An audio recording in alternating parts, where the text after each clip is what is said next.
Good day YouTube, we're going to talk about the Bishui Golden Eye Beast today. Categorically, I believe he is probably the toughest secret ending boss that you can fight in any of the 5 chapters earlier.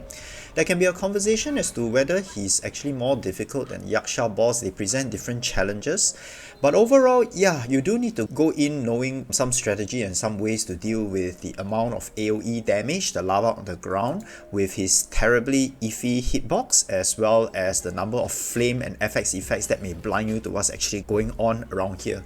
The camera also pans from side to side in a very iffy effect, so it makes the battle a little bit more difficult than it really needs to be.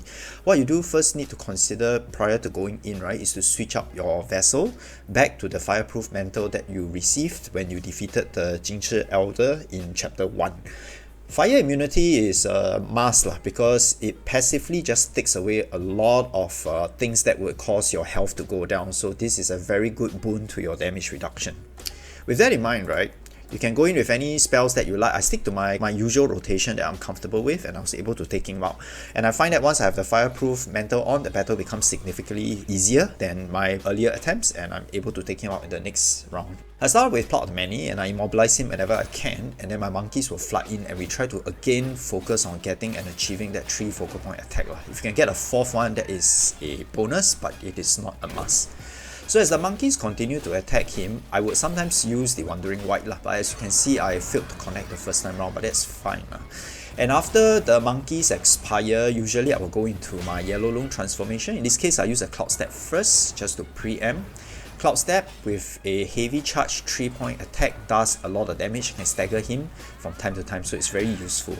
Now in Yellow Loon, right, similarly as the monkey, because of his iffy hitbox, what you really want to do, right, is to try to roll dodge, if you can, to the underbelly of the beast. I think that's where he's at his softest. If you can aim between his legs, right, and attack him where his crotch is, or if you can be beside or behind him, you can start to spam those light attacks and build up your focal points. That's a general strategy to go when you're engaged in a melee fight with him. You can see here that I got a see-through, and now I'm just going to milk it for its worth. When you do the triple point special attack for the Yellow Loon, you want to time your attacks nicely. Don't just keep spamming your heavy attack button.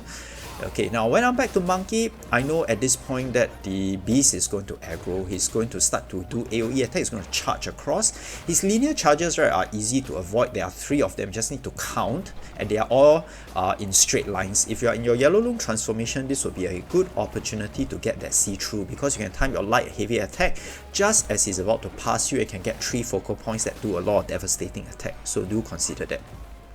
At this point, I also like to highlight that there is an ice wall somewhere at the corner of this cavern, and if you get the beast to break this ice wall, you can enter and lure him into a second arena which is full of ice, where there will not be the AoE damage on the ground.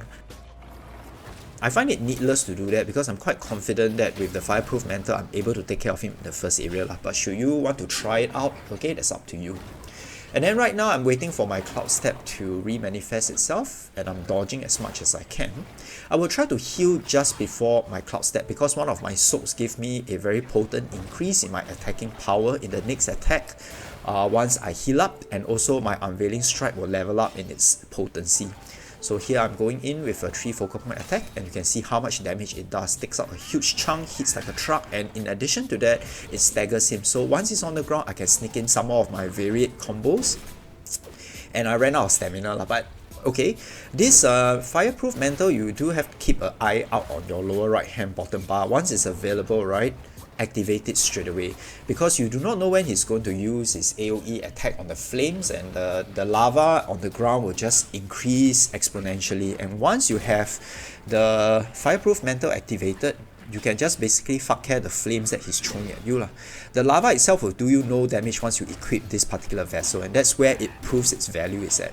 So look at me, I'm going between his legs and trying to spam his attack during the duration of my fireproof mantle, and I'm draining his health down bit by bit. I've run out of mana, so it's really down to mano combat skills over here. Just keep your cool, roll dodge forward more than backwards, and if your Wandering White is available, use it.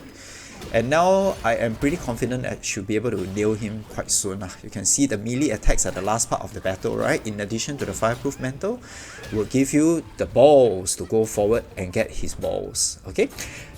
Hope you like this video. That's how I took care of him. See you in the next one, and goodbye.